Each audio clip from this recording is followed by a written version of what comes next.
Hey everybody, HomeSliceHenry here, and today's video is going to be a fun one. In today's video, we're going to the Master League, where Xurkitree is going hunting for the crown form ZACIAN and the water types that it often is paired with. These battles were submitted to the channel by a member of the community, Mini Coke, so many thanks for the battle submission. Now, it goes without saying, Xurkitree is never a Pokemon you should use if you care about your elo. It is extremely attack weighted. However, that also means it can output some serious damage. So without further ado, let's hop into the matches. And in game number 1, we see Xurkitree finding its target as it leads into ZACIAN. Even though Xurkitree does actually resist Metal Claw, it definitely does not look like it, as Xurkitree still takes some pretty significant damage. Xurkitree is going to play to the charge attack priority tie. It's a very close CMP tie, but ZACIAN will be able to barely win it and pressure a shield.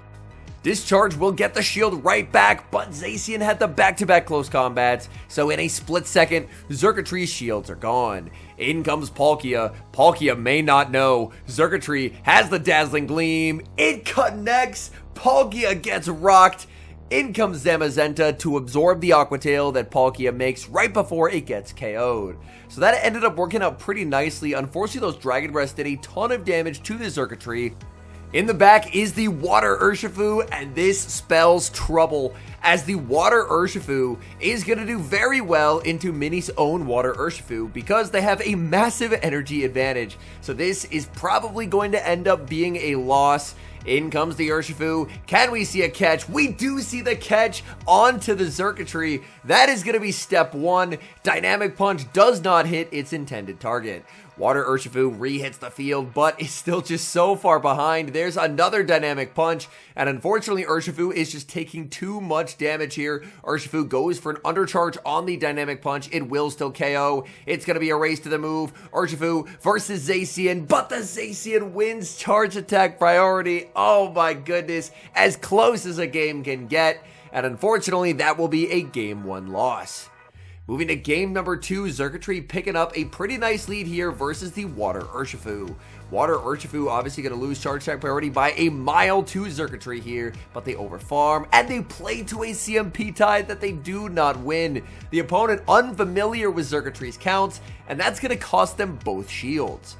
Honestly, I think that's kind of the best case scenario for Xurkitree. Xurkitree able to get a 2-0 shield advantage, and now we have the Water Urshifu mirror. Urshifu is going to be respecting the Dynamic Punch. Opponent ends up baiting with the Aqua Jet.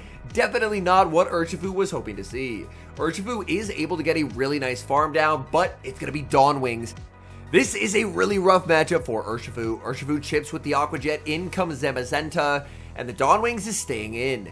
Dawn Wings tries to CMP tie the Zamazenta, a wise call to not throw right away, as now the Zamazenta will get to massively overfarm and look to exit with a ton of energy. The opponent needs a second Moongeist, and they're not going to get there. Behemoth Bash is launched. That's going to be game over for Dawn Wings, and in the back is ZACIAN, and this is now just a guaranteed win. The guaranteed win is close combating and then switching into Urshifu.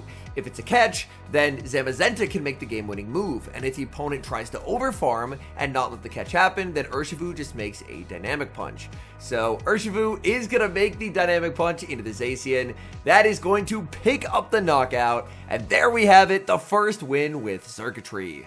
Moving into the next game, oh, poor Xurkitree, it leads into Rhyperior. We see a save switch into the Water Urshifu, and this opponent clearly just has nothing for Water Urshifu as they end up bringing in Kyogre.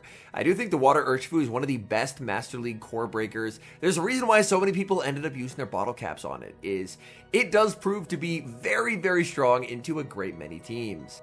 Nice overfarm here from Urshifu. Dynamic Punch at this health range should just cleanly knock out the Kyogre. Kyogre double shields. They really care about switch advantage. Urshifu will be able to hang on here if it's the Surf. It is going to be the Surf. The Waterfall afterwards does not KO, and Urshifu is just taking over this mid game, winning switch advantage and shield advantage. In comes ZACIAN, and now we see why the opponent felt like they couldn't bring in their third into the Urshifu, because ZACIAN does not have a great matchup there either. And now Xurkitree has been freed from getting stuck up against Rhyperior. Xurkitree making it to the discharge. That's going to be on charge attack priority, and Xurkitree just wants to get rid of this ZACIAN. So Xurkitree gets to fire off the discharge, and this poor Rhyperior is not going to know what hit it, as it's Zamazenta time. Zamazenta just completely deletes Rhyperior. It double resists both Breaking Swipe and Rock Wrecker, so Rhyperior, one of the strongest Master League Pokemon, is rendered completely helpless. But Rhyperior is back for revenge in the next game, leading into Xurkitree. The save switch again into the Rapid Strike Urshifu, and the opponent does not have an answer. They're going to fire off a Breaking Swipe, and they continue to stay in. I'll be honest, I was expecting maybe a Breaking Swipe and then a dip. Here we do see the switch out into Ho-Oh. Ho-Oh can always survive an Aqua Jet. I think they would have been better off just bringing in the Ho-Oh right away, but I know switching a Fire type into a Water type, not the most comfortable matchup ever. Urshifu just gonna let itself go here, as Sacred Fire will pick up the knockout. Baiting out Ho-Oh and getting a shield advantage, these are all things Zamazenta really likes.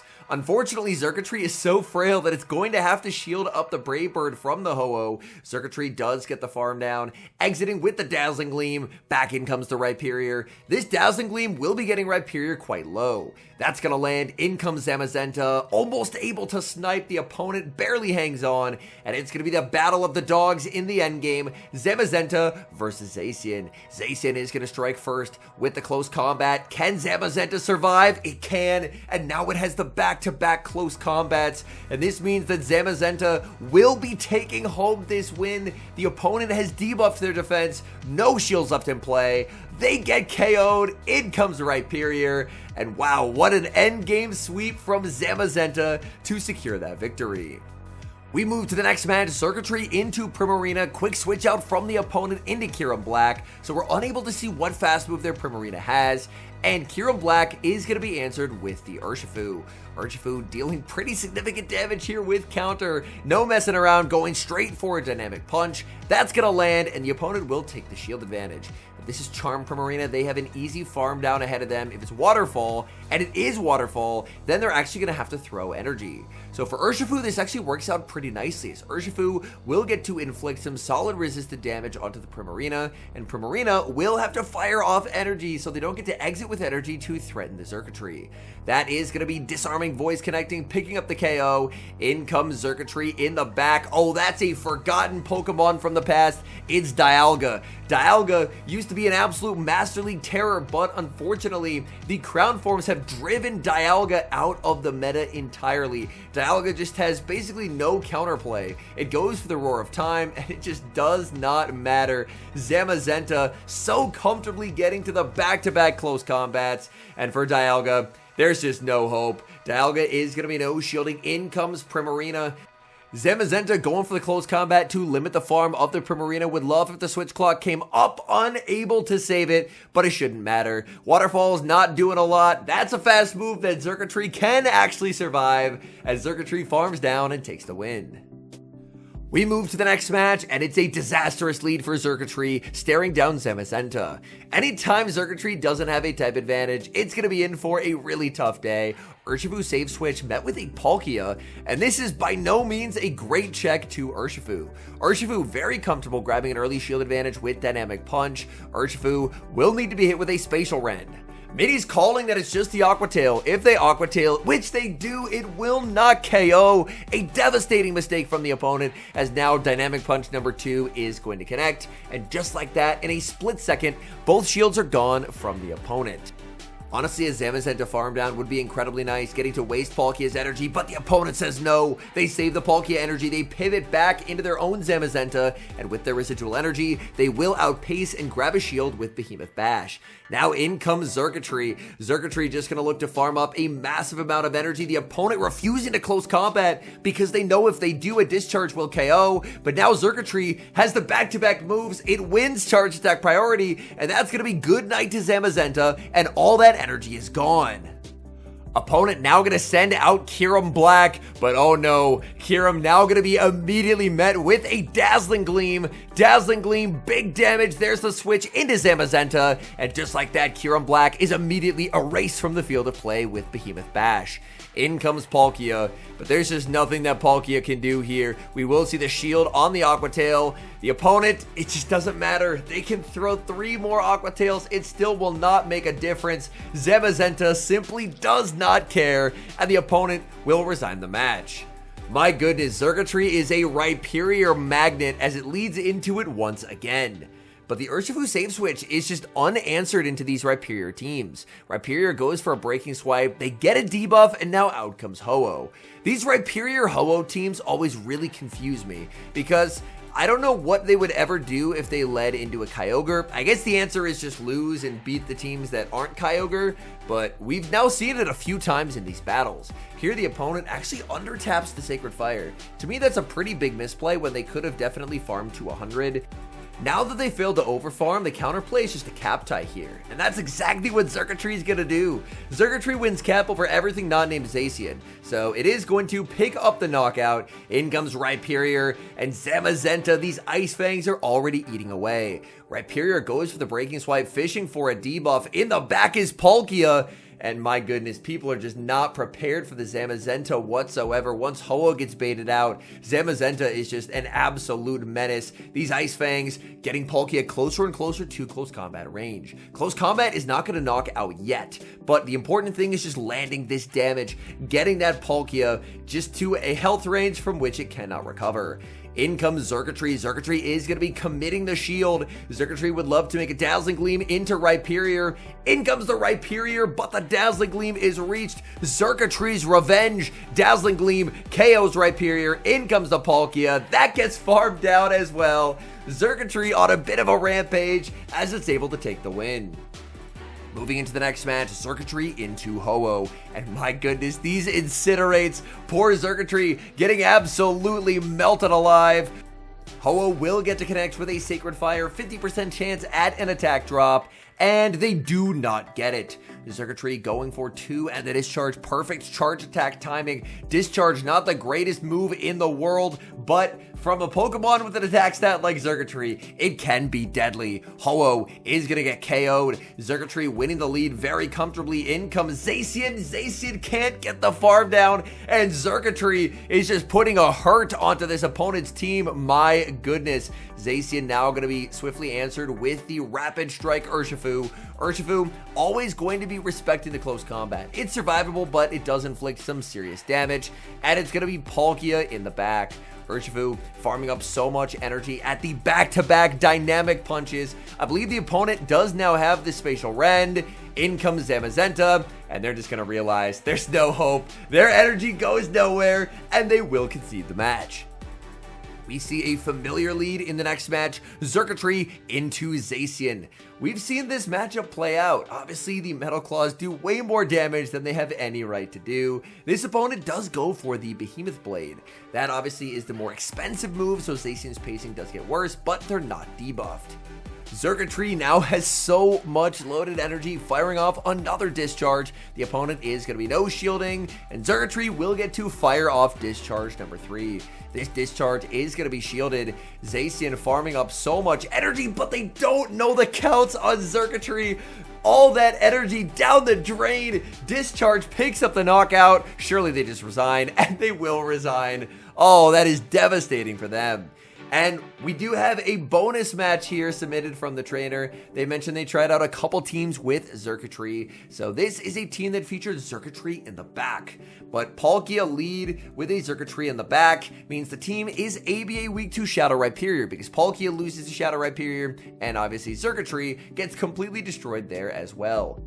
Rhyperior does win the ones here. The opponent actually decides to go for an undercharge. That's an interesting play. So they undercharge to soft to lose the lead in exchange for farm on their own Palkia, but unfortunately that's just not going to work out, as now Crown Form ZACIAN will hit the field. ZACIAN farming up a ton of energy, just looking to fire off a close combat, not wanting to risk the opponent farming up to a potential Fire Blast. That does big damage. Opponent is going to be sending in their ZACIAN. ZACIAN answered with Xurkitree. Xurkitree. Xurkitree probably just getting one shot here if it lets it go. That is the Behemoth Blade from the ZACIAN.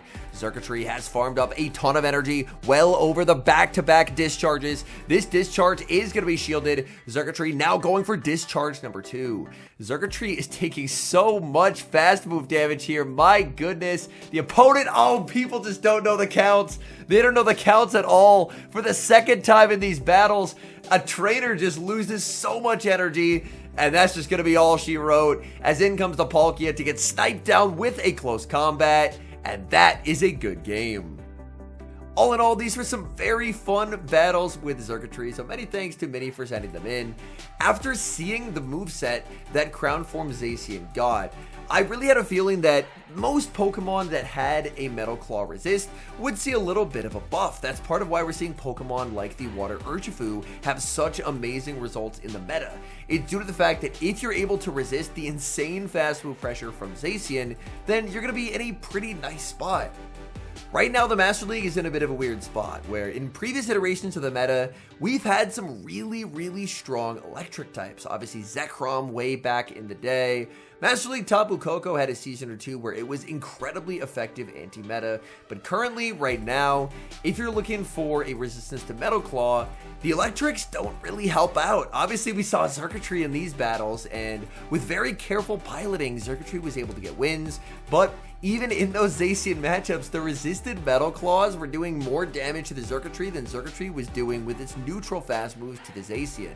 So I would really like to see, I imagine in the September update, that Mudslap will get nerfed. Mudslap has been around for basically a full calendar year, so I would have to imagine Mudslap and therefore the reign of Rhyperior will come to an end. Obviously, I don't have any information on this is just me speculating, but I assume they oftentimes like to let a meta play out over the course of a year. Like, they'll bring a certain move to relevance, it'll have its year, and then it kind of gets sent back into obscurity. So I wouldn't be surprised if Rhyperior sees some kind of check, because it's been very good for very long. I'd say the regular Rhyperior isn't particularly problematic. The Shadow is more so where things get a bit uncomfortable, but I'm getting to a point, I swear. If Rhyperior does get nerfed in September, then maybe we do see a bit of a rise of some of those electric types from the past. Whereas currently, you can't really be an electric type in the Master League. It's really tough.